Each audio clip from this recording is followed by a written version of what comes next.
Assalamualaikum warahmatullahi wabarakatuh. Saya Tiwi Melisa berasal dari jurusan Teknik Pertambangan Fakultas Teknik Universitas Negeri Padang.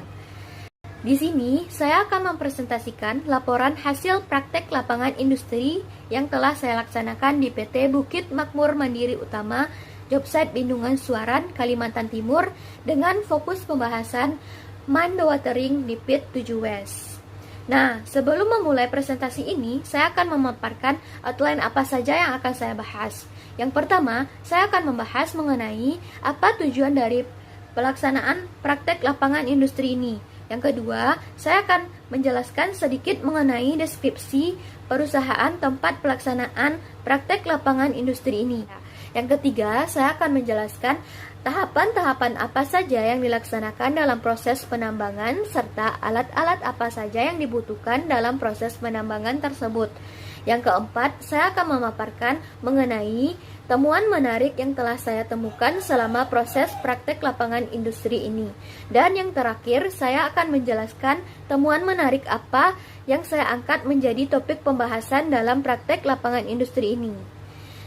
Oke, pada pembahasan ini saya akan menjelaskan apa tujuan dari pelaksanaan praktek lapangan industri ini. Yang pertama, yaitu kegiatan praktek lapangan industri ini merupakan salah satu persyaratan kurikulum jurusan Teknik Pertambangan Fakultas Teknik Universitas Negeri Padang yang wajib dilaksanakan untuk menyelesaikan program studi S1. Yang kedua, karena terbatasnya wadah untuk pengaplikasian ilmu dan teori yang didapatkan selama perkuliahan, sehingga pelaksanaan praktek lapangan industri ini sangat tepat untuk dilakukan agar mahasiswa ataupun mahasiswi bisa mengaplikasikan ilmu dan teori yang telah didapatkan selama bangku perkuliahan.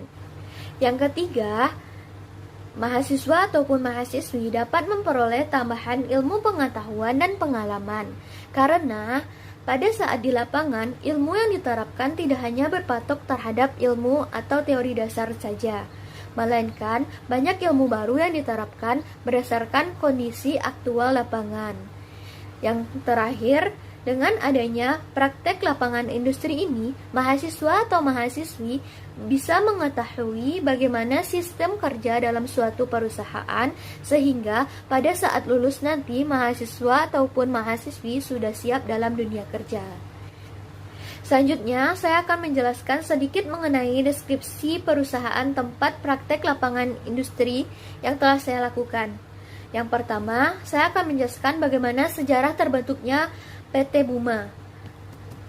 Berawal dari sebuah perusahaan kontraktor kelapa sawit yang didirikan oleh Bapak Johan Lensa pada tahun 1987 di Aceh Selatan.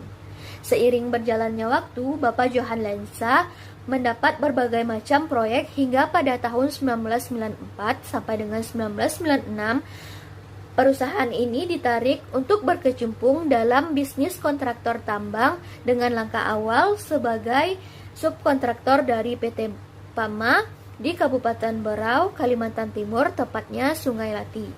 Akhirnya, berkat kerja dan performa yang baik, PT Buma berhasil menjadi kontraktor tunggal di Lati dan memperoleh kepercayaan dari PT Berau Coal untuk membuat proyek hauling, Suaran, dan Bendungan mine site. Kemudian pada tahun 2003 sampai 2007 terbentuklah dua site baru. Di penghujung 2009, PT Buma beroperasi sebagai anak perusahaan dari PT Delta Makmur Tbk dan sekarang PT Buma merupakan kontraktor penambangan terbesar kedua di Indonesia yang beroperasi secara independen. Nah, target volume pengupasan overburden PT Buma secara keseluruhan pada tahun 2020 yaitu sekitar 390 juta BCM. PT Buma memiliki 11 site yang aktif maupun yang tidak aktif, dan salah satunya yaitu PT Buma Jobsite Bendungan Suaran yang merupakan tempat pelaksanaan kegiatan lapangan industri yang saya laksanakan ini. Untuk lebih jelasnya, saya akan menjelaskan sedikit mengenai deskripsi PT Buma Jobsite Bendungan Suaran ini. PT Bukit Makmur Mandiri Utama, Jobsite Bendungan Suaran atau biasa disebut dengan PT Buma Jobsite Binsua, terletak pada Kecamatan Sambaliung, Kabupaten Berau, Provinsi Kalimantan Timur. Secara keseluruhan, PT Buma Jobsite Binsua ini memiliki 2 pit penambangan besar, yaitu Pit 7 West dan Pit E. Pit 7 West memiliki luas sekitar 154 hektar, dengan target volume pengupasan OB sebesar 18.555.220 BCM. Target volume batubara sebesar 1.330.533 ton dan SR sebesar 13,95. Sedangkan Pit E terbagi menjadi 2, yaitu Pit E Barat dan Pit E Timur. Luas Pit E secara keseluruhan yaitu sekitar 341 hektar, dengan target volume pengupasan OB sebesar 59.632.155 BCM. Target volume batubaranya yaitu 5.580.776 ton dan SR-nya 10,69. Setelah saya mendeskripsikan sedikit mengenai sejarah dan keadaan PT Buma, selanjutnya saya akan menjelaskan tahapan apa yang dilakukan dalam proses penambangan oleh PT Buma Jobsite Binsua. Kegiatan penambangan yang dilakukan oleh PT Buma Jobsite Binsua berawal dari proses land clearing, di mana tahapan land clearing merupakan tahapan pembersihan lahan dari pepohonan dan semak belukar. Setelah land clearing selesai dilakukan, maka tahapan selanjutnya yaitu topsoil removal. Tahapan ini merupakan tahapan pengupasan tanah pucuk yang tujuannya untuk memisahkan tanah yang kaya dengan unsur hara dengan material overburden. Soil removal biasanya dilakukan sedalam 3 sampai dengan 5 meter. Soil yang telah diremoval ini akan diangkut dan disimpan pada topsoil stockpile. Tahapan selanjutnya yaitu tahapan drilling dan blasting. Untuk membongkar lapisan penutup atau overburden, maka harus dilakukan drilling dan blasting. Akan tetapi, jika material overburden memiliki kekerasan di bawah 6 skala Mohs, maka dapat langsung digali menggunakan alat gali yaitu ekskavator. Drilling merupakan proses pengoboran yang bertujuan untuk membuat lubang ledak. Pola pengoboran yang digunakan adalah pola selang-seling atau strangert dengan diameter lubang ledak sebesar 77/8 inci atau setara dengan 200 mm dengan spasi berkisar 9 sampai dengan 10 meter, bardan sebesar 8 sampai dengan 9 meter, dan kemampuan alat bor yaitu dapat mencapai kedalaman hingga 8 meter. Tahapan pemboran yang dilakukan berawal dari perencanaan yang direncanakan oleh tim main plan, kemudian pemasangan batas preparasi berupa patok untuk menandai daerah yang akan dibor. Setelah itu, melakukan preparasi untuk mempersiapkan blok peledakan. Selanjutnya, pemasangan safety line dengan tujuan untuk mengetahui batas daerah yang akan dilakukan pemboran. Kemudian, pemasangan titik acuan bor dengan koordinat drill plan. Dilanjutkan dengan pemboran dan terakhir pengecekan lubang bor beserta kedalamannya. Setelah tersedianya lubang ledak, selanjutnya dilakukan proses blasting. Blasting yang dilakukan oleh PT Buma Jobsite Binsua menggunakan metode air decking. Air decking merupakan teknik peledakan dengan memberikan ruang udara di dalam lubang ledak.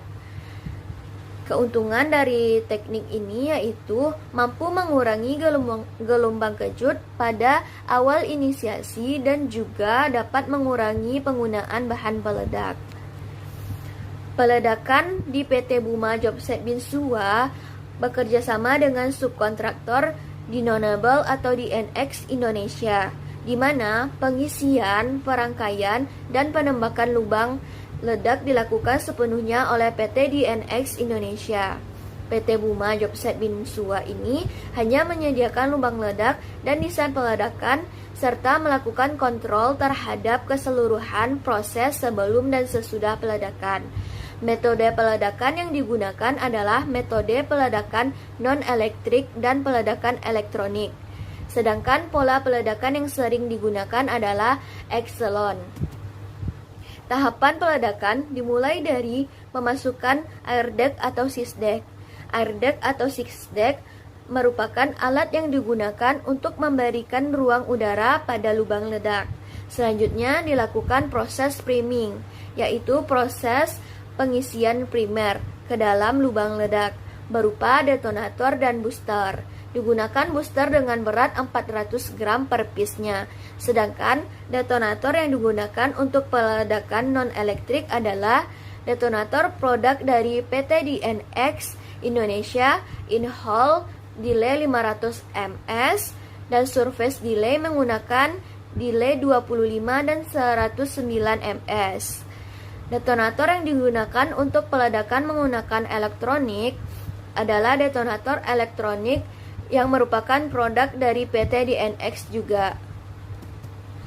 Lalu dilakukannya tahapan charging, yaitu pengisian bahan peledak ke dalam lubang ledak berupa emulsion, dan dilanjutkan dengan proses taming yang merupakan pengisian material pada bagian atas lubang ledak untuk menahan gas yang terbentuk selama detonasi berlangsung.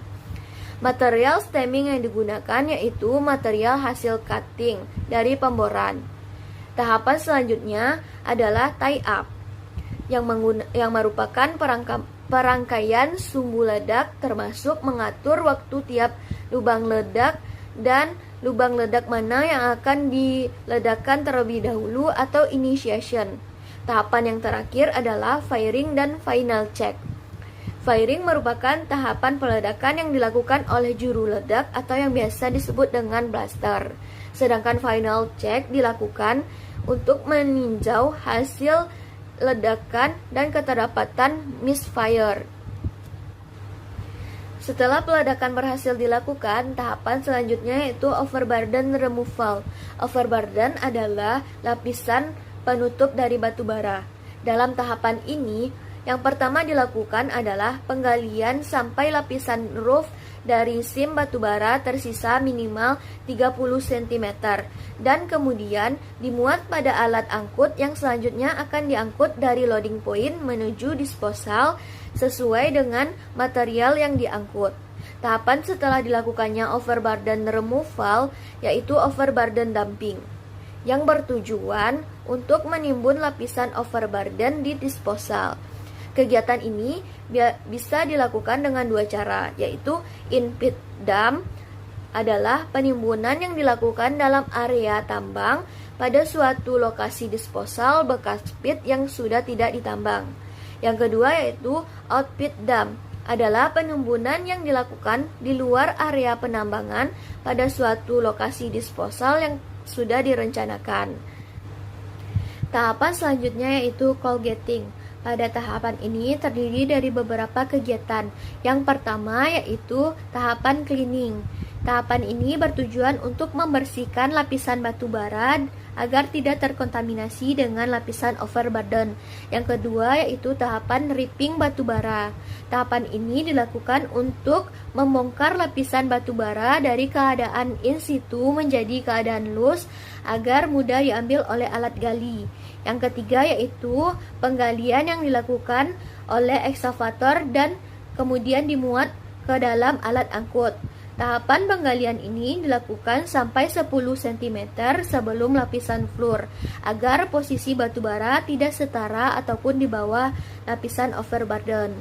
Kegiatan terakhir dari tahapan ini yaitu pengangkutan batu bara yang bertujuan untuk memindahkan batu bara dari front penambangan menuju room, yaitu tempat penyimpanan sementara, atau langsung menuju ke CPP atau Coal Processing Plant. Tahapan terakhir dari proses penambangan yang dilakukan oleh PT Buma Jobset Binsua adalah soiling disposal, yaitu penaburan soil pada daerah disposal yang telah siap untuk direklamasi. Syarat suatu disposal sudah dapat di soiling yaitu memiliki kelandaian sekitar 20 derajat dan ketebalan soil yang ditabur yaitu sekitar 1,5 meter. Pembahasan selanjutnya yaitu mengenai peralatan yang digunakan oleh PT Buma Jobset Binsua dalam proses penambangannya. Ini terbagi menjadi dua, yaitu peralatan utama dan peralatan penunjang. Yang pertama, saya akan membahas mengenai peralatan utama, yaitu ekskavator. Merupakan alat yang digunakan untuk menggali, memuat, mengangkut material, mengikis tebing, dan pembuatan jenjang serta meratakan. Ekskavator yang digunakan untuk loading batu bara yaitu ekskavator Komatsu PC200 dan PC400. Sedangkan untuk loading overburden menggunakan ekskavator Komatsu PC1500 dan PC2000 serta menggunakan ekskavator Hitachi 2500. Selanjutnya ada high dump truck atau biasa disebut dengan HD, yang merupakan alat berat dan berfungsi untuk mengangkut atau memindahkan material overburden ke lokasi penimbunan atau disposal. Tipe HD yang digunakan adalah high dump truck Komatsu 785, Komatsu 465, HD Caterpillar 77E, dan HD Caterpillar 77D. Kemudian ada low dump truck, berfungsi untuk mengangkut atau memindahkan batu bara dari tempat pemuatan atau front loading ke lokasi penumpukan batu bara sementara atau room, maupun langsung dibawa ke CPP. Peralatan penambangan utama yang terakhir yaitu adalah bulldozer, yang merupakan alat dorong dan alat gali yang dapat membantu pekerjaan dari alat gali muat atau ekskavator. Alat ini juga berfungsi untuk memberai dengan menggunakan kuku yang berada pada bagian belakangnya untuk mendorong dan meratakan tanah. Dalam pelaksanaan kegiatan penambangan tidak hanya memerlukan peralatan utama, melainkan diperlukannya peralatan penunjang seperti motor grader, yaitu alat yang berfungsi untuk membuat dan membentuk jalan, meratakan jalan, serta finishing. Selain itu, motor grader juga berfungsi untuk mengupas tanah basah dan menepikan material ringan yang berada pada jalanan ketika hujan, sehingga alat angkut dapat beroperasi kembali. Selanjutnya ada water pump, yang merupakan alat yang digunakan untuk mengalirkan air yang ada pada sump menuju kolam pengendapan di luar tambang. Kemudian ada drilling mesin, yang merupakan suatu alat yang berfungsi untuk melakukan pengeboran atau pembuatan lubang ledak. Selanjutnya ada tower lamp, yang merupakan sarana penerangan minimum untuk membantu operasional dalam melaksanakan aktivitas di malam hari. Selanjutnya ada water truck, merupakan truk pengangkut air yang berfungsi untuk penyiraman di jalan tambang yang bertujuan untuk mengurangi debu pada saat musim panas dan kondisi jalan yang berdebu. Selanjutnya ada fuel truck, yang merupakan truk pengangkut bahan bakar yang telah difiltrasi ke lokasi unit yang membutuhkan penambahan fuel, sehingga dapat membantu optimalisasi penambangan. Kemudian ada mobil operasional, berfungsi sebagai alat transportasi karyawan dari office ataupun dari mes untuk ke lokasi penambangan, memudahkan tim survei untuk pindah-pindah tempat di lokasi penambangan untuk melakukan pengukuran, dan sebagai alat transportasi bagi tim produksi untuk melakukan pengamatan kegiatan lapangan. Selanjutnya ada monitoring tower, merupakan alat yang berfungsi untuk memonitor pergerakan HD. Kemudian ada kompaktor, yang digunakan untuk memadatkan tanah atau material hingga tercapai tingkat kepadatan yang diinginkan. Dan yang terakhir ada georadar, yang merupakan alat untuk memantau pergerakan lereng pada dinding tambang. Oke, masuk kepada pembahasan selanjutnya, yaitu temuan menarik yang telah saya temukan selama proses pelaksanaan kegiatan praktek lapangan industri ini, yaitu yang berupa: 1. Adanya suap bakar yang terjadi akibat adanya batu bara berkalori rendah dan umumnya terjadi pada tempat-tempat yang aksesnya sulit dijangkau oleh ekskavator. Yang kedua, yaitu amblasnya tanggul paritan yang menyebabkan air meluap ke jalan tambang. Yang ketiga, adanya proses dampingan di area genangan air yang tidak sesuai dengan prosedur. Pada prosedurnya, dampingan material di area genangan air harus memiliki jarak 10 meter dari air. Akan tetapi, aktualnya di lapangan, jarak dampingan material dari air tidak sampai 10 meter. Akan tetapi hanya sampai sekitar 3-4 meter saja. Selanjutnya, terdapat genangan air pada area drilling dan blasting yang mengakibatkan kegiatan drilling dan blasting harus ditunda terlebih dahulu. Kemudian, banyaknya fragmentasi hasil peledakan yang menghasilkan boulder. Hal ini akan berdampak pada kegiatan loading material yang menyebabkan menurunnya kemampuan galian dari alat muat, sehingga mempengaruhi target produksi yang akan dicapai. Lalu adanya longsoran yang terjadi pada high wall di Pit E Timur akibat dari menurunnya kemantapan lereng tambang tersebut. Selanjutnya, tingginya laju erosi pada Pit E Barat yang mengakibatkan besarnya laju sedimentasi sehingga SAM dipenuhi oleh lumpur hasil sedimentasi. Dan jika terjadi hujan besar atau hujan ekstrim pada satu hari, maka SAM tersebut tidak dapat menampung limpasan air hujan tersebut dan mengakibatkan air meluap ke lokasi penambangan. Dan yang terakhir yaitu terdapatnya lapisan batu bara yang bernilai ekonomis tepat berada di bawah SAM pada Pit 7 West hingga dilakukannya perencanaan untuk pengeringan SAM pada Pit 7 West tersebut. Nah, berdasarkan beberapa temuan menarik yang telah saya temukan selama proses pelaksanaan praktek lapangan industri ini, saya tertarik untuk membahas lebih lanjut mengenai sistem dewatering dengan judul bahasan yaitu Analisis Kebutuhan Pompa Multiflow tipe MF420EXHV untuk pengeringan SAM pada Pit 7 West PT Bukit Makmur Mandiri Utama Jobsite Bendungan Suaran. Untuk lebih lanjutnya, saya akan menjelaskan latar belakang dari pembahasan ini. Yang pertama, sistem penambangan yang diterapkan oleh PT Bukit Makmur Mandiri Utama Jobsite Bendungan Suaran adalah sistem tambang terbuka atau surface mining dengan metode open pit. Penerapan metode open pit ini akan menyebabkan terbentuknya cekungan yang luas sehingga sangat potensial untuk menjadi daerah tampungan air, baik yang berasal dari air limpasan maupun air tanah.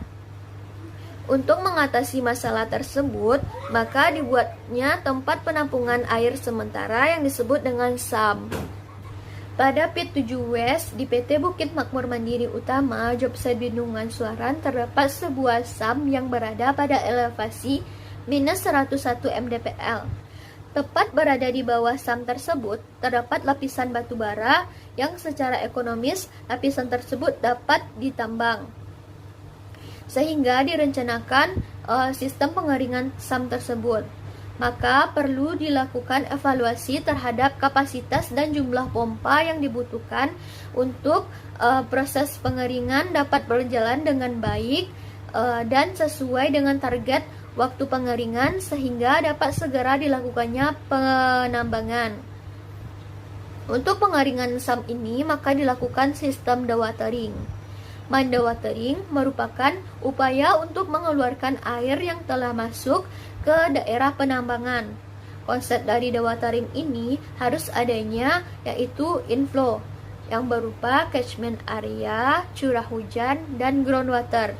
Kemudian harus adanya proses yang berupa volume aktual SAM, massa jenis air, sedimentasi, dan pompa. Kemudian yang terakhir yaitu harus adanya volume evapotranspirasi, adanya debit pompa, dan adanya infiltrasi yang disebut dengan outflow. Dalam sistem dewatering ini, kita harus mengetahui berapa kapasitas minimum dari SAM. Oleh karena itu, untuk mencari nilai kapasitas minimum SAM, terlebih dahulu harus mengetahui berapa catchment area, curah hujan rencana, intensitas curah hujan, debit limpasan, volume groundwater, volume pemompaan, serta volume evapotranspirasi. Berdasarkan data yang telah dikumpulkan, maka dapat dihitung kapasitas minimum SAM dengan menggunakan data curah hujan harian maksimum. Kenapa data curah hujan harian maksimum yang digunakan? Karena pada pertimbangannya, untuk menentukan kapasitas minimum SAM harus memperkirakan kondisi terburuk, yaitu hujan ekstrim per harinya. Dan data yang digunakan untuk menganalisis data ini yaitu data curah hujan 5 tahun ke belakang, karena penambangan pit 7 West baru dimulai dari tahun 2015. Sebelum mencari nilai curah hujan rencana, sebaiknya menentukan luasan catchment area terlebih dahulu. Catchment area merupakan daerah tangkapan hujan yang dianalisis dengan menggunakan software tambang, yaitu software Mindscape 5.7 dan menghasilkan luasan sebesar 312,04 hektar. Nah, setelah mengetahui berapa luasan catchment area di pit 7 West, setelah itu dapat mencari nilai curah hujan rencana dengan menggunakan metode Gumbel dengan menganalisis parameter yaitu yang pertama yaitu nilai curah hujan rencana maksimum rata-rata atau XR dan didapatkan hasil sebesar 93,6 mm per hari. Yang kedua, yaitu mencari nilai standar deviasi dengan menggunakan rumus seperti yang di atas dan menghasilkan nilai sebesar 34,77. Kemudian, mencari nilai reduce mean dengan rumus yang di atas dan menghasilkan nilai sebesar minus 0,094,5. Yang keempat, mencari nilai reduce mean rata-rata dengan rumus seperti yang di atas dan dihasilkan nilai sebesar 0,45879. Dan yang kelima, mencari nilai reduce standar deviasi menggunakan rumus seperti yang di atas dan menghasilkan nilai sebesar 0,8863. Selanjutnya, menghitung nilai reduce variat dengan menggunakan rumus seperti yang di atas dan menghasilkan nilai sebesar 1,4994. Dan yang terakhir yaitu mencari nilai konstanta dengan rumus seperti yang di atas dan menghasilkan nilai sebesar 1,17464. Setelah parameter-parameter tersebut didapatkan, maka dapat dicari nilai curah hujan rencana dari hasil penjumlahan curah hujan maksimum rata-rata dengan konstanta yang dikalikan dengan standar deviasi dan menghasilkan nilai sebesar 134,44 mm per hari. Selanjutnya, mencari nilai intensitas curah hujan rencana dengan menggunakan persamaan mononob dengan menggunakan periode ulang 5 tahun dan didapatkan hasil sebesar 11,97 mm per jam. Kemudian mencari debit limpasan dengan menggunakan metode rasional dengan rumus yaitu perkalian antara koefisien koreksi, koefisien limpasan, intensitas curah hujan, serta luasan catchment area. Koefisien limpasan yang digunakan pada daerah tambang yaitu sebesar 0,9. Sehingga dari perhitungan yang telah dilakukan, maka didapatkan nilai debit air limpasan yaitu sebesar 258.488,006 meter kubik per hari. Selanjutnya mencari volume groundwater dengan menggunakan hukum Darcy dan didapatkan hasil sebesar 388,12 meter kubik per hari.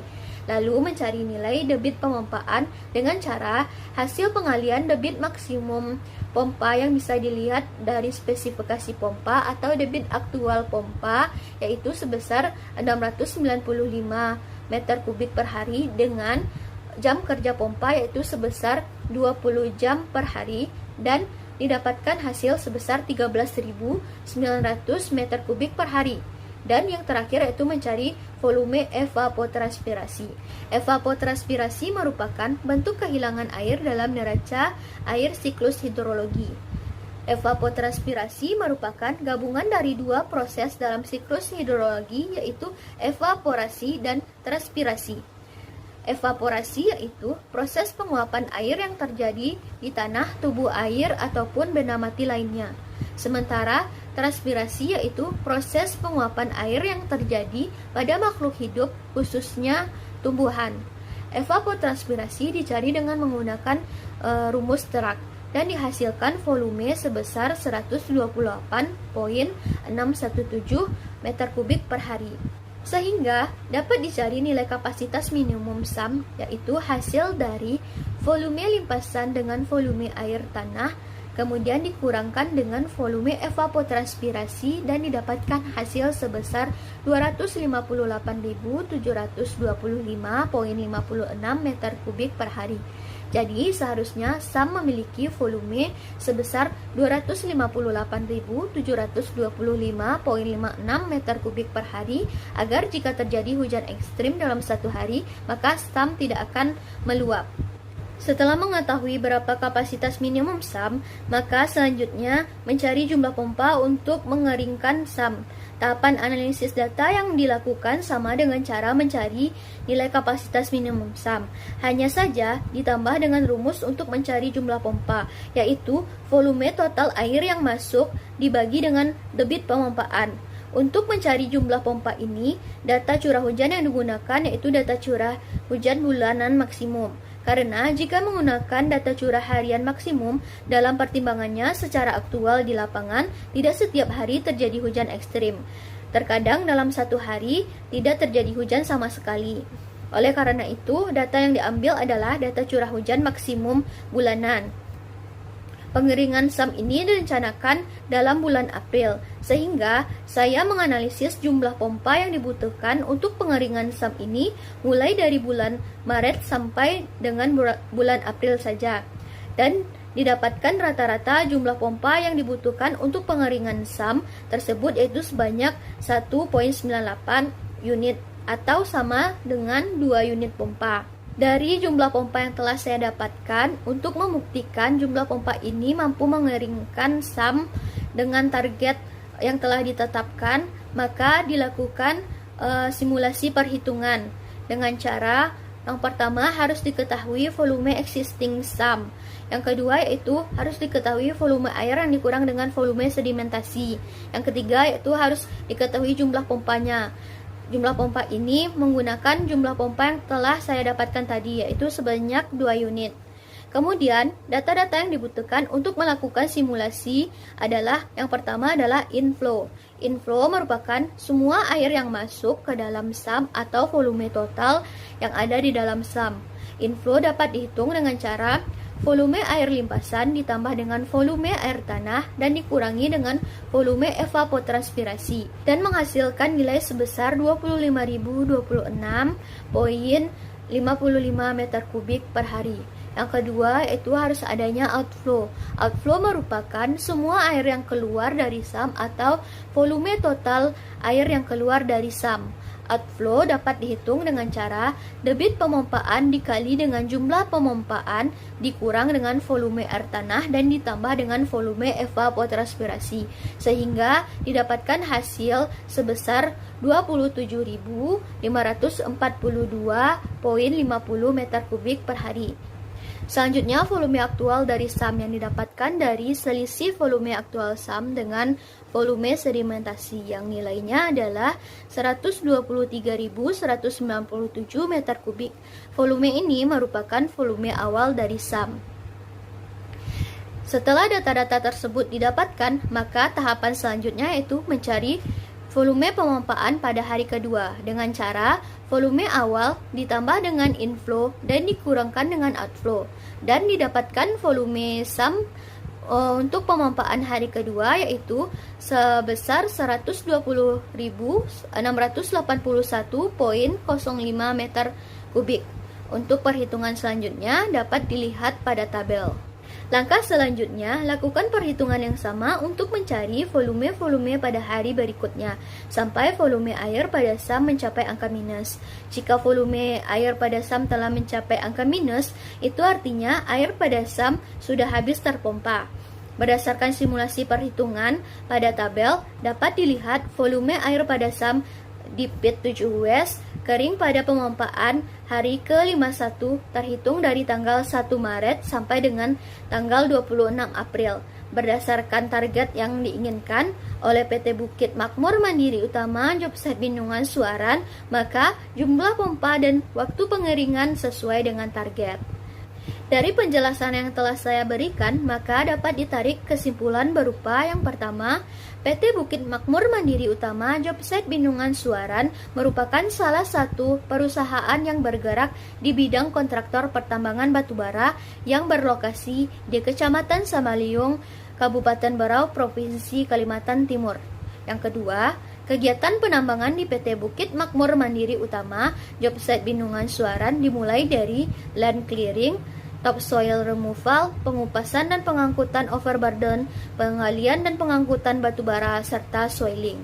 Yang ketiga, luasan catchment area pada pit 7 West adalah sebesar 312,04 hektar. Yang keempat, untuk mencari kapasitas minimum SAM, maka digunakan data curah hujan maksimum harian dan didapatkan nilai sebesar 258.725,56 meter kubik per hari dengan volume limpasan yaitu 258.468,06 meter kubik per hari dengan volume air tanah yaitu sebesar 386.000,12 meter kubik per hari dan volume evapotranspirasi yang dihasilkan yaitu 128.617 meter kubik per hari. Yang kelima yaitu untuk menentukan jumlah pompa, maka digunakan data curah hujan maksimum bulanan. Karena pada keadaan aktual di lapangan, tidak setiap hari terjadi hujan maksimum atau hujan ekstrim. Dari perhitungan yang telah dilakukan, maka untuk pengeringan SAM dibutuhkan 2 pompa.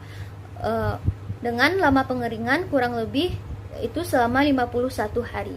Saran yang dapat saya berikan dalam pelaksanaan praktek lapangan industri ini, yang pertama adalah dalam merencanakan suatu sistem penirisan tambang, khususnya untuk menentukan kapasitas minimum SAM, sebaiknya perusahaan mempertimbangkan kondisi ekstrim yang terjadi berupa curah hujan yang tinggi perharinya. Sedangkan untuk menentukan jumlah pompa yang akan digunakan, sebaiknya perusahaan mempertimbangkan kondisi curah hujan ekstrim per bulannya. Yang kedua, perlunya perbaikan pada pipa dan impeller yang bocor agar air yang keluar dari outlet pemompaan lebih optimal. Dan yang terakhir, kontrol performa pompa harus secara rutin dilakukan untuk menjaga waktu kerja efektif harian pompa dan meminimalisir lost time dalam pemakaian pompa. Oke, sekian hasil dari presentasi laporan praktek lapangan industri saya. Semoga apa yang saya sampaikan dapat bermanfaat bagi kita semua. Dan jika ada kesalahan dalam penyampaian maupun kata-kata, mohon dapat dimaklumi. Saya sudahi dengan wabillahi taufik wal hidayah. Assalamualaikum warahmatullahi wabarakatuh. Dan terima kasih telah menyaksikan video ini.